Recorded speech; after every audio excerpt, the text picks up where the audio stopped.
PAM Banjarmasin berencana melakukan peremajaan secara rutin terhadap jaringan perpipaan di sejumlah wilayah Banjarmasin.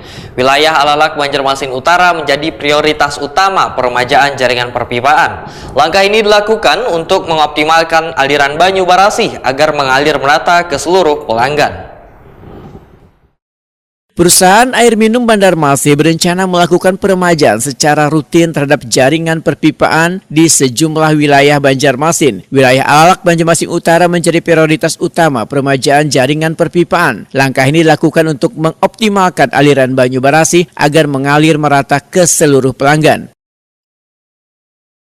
PLT Direktur Utama Perusahaan Air Minum Banjarmasin Sahrani wayah ekspos penyampaian neraca laba per 31 Desember 2023 dan 31 Desember 2024 di Aula Kantor Perusahaan Air Minum Banjarmasin Jalan Ayani, Pal 3 Banjarmasin Kamarian Rabu 20 Agustus 2025 memedahkan wayah ini pihaknya sedang melakukan pemetaan terhadap pipa-pipa lawas. Pipa tersebut nantinya akan diganti atau diremajakan untuk mengantisipasi kebocoran. Peremajaan jaringan ini dikarenakan jumlah pelanggan Banyu Barasih terus meningkat saban tahun. Kondisi ini harus diimbangi dengan tekanan aliran banyu yang tetap optimal hingga sampai ke pelanggan. Menurut Sahrani, peremajaan akan dilakukan secara bertahap. Perusahaan air minum Banjarmasin menganggarkan biaya sebesar 300 miliar rupiah hingga tahun 2028 mendatang. Sudah, jadi dari tim teknis sendiri kita sudah mempetakan daerah mana saja yang harus mendapat perhatian khusus. Dalam mungkin teman-teman juga sudah dengar ya dalam minggu-minggu terakhir di daerah Alalak ya, dan ini masih dalam proses pembenahan. Sebagian sudah mengalir dan sebagian memang ada beberapa RT yang belum bisa ini. Teman-teman di teknik anak buahnya Pak Edward itu sudah turun langsung ke lapangan.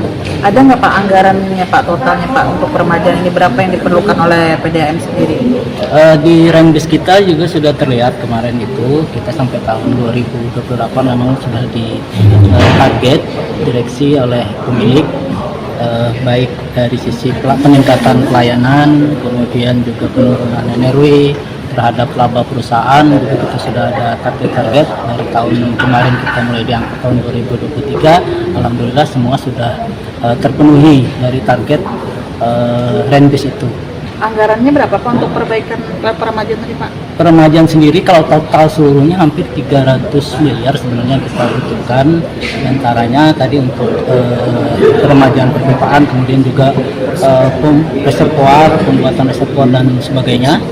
Instalasi itu sudah tergambar memang di range kita sekitar 300 miliar itu sampai dengan tahun 2028 sesuai jadwal range.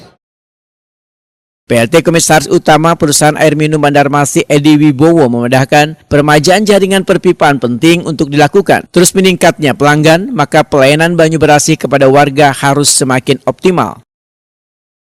Karena tambah tua itu kan tingkat kebocorannya tambah besar, apalagi kalau dengan ada tekanan. Nah, kita sudah berkoordinasi karena sesuai dengan komitmen kepala daerah mengurangi, merendahkan tingkat kebocoran. Kalau hilang benar itu kan mungkin, tapi paling tidak kita turunkan dari target yang ada lebih rendah lagi. Nah, dengan demikian kan berarti kita bisa melakukan efisiensi jaringan dan efisiensi dari semua hal. Nah, sehingga tujuan PDAM memberikan pelayanan kepada masyarakat itu bisa terlaksanakan dengan baik dan sempurna. Tujuan kita itu kan. Membuka peluang B2B tadi Pak seperti apa tuh Pak? Artinya dengan kemampuan finansial kita yang tidak memungkinkan, ya kita mengajak pihak-pihak swasta yang mempunyai modal besar untuk melakukan kerjasama terkait dengan pemasangan sistem jaringan tersebut. Melalui peremajaan secara rutin terhadap jaringan perpipaan ini, Perusahaan Air Minum Banjarmasin berharap aliran Banyu Barasih di Kota Seribu Sungai semakin lancar dan merata ke seluruh pelanggan.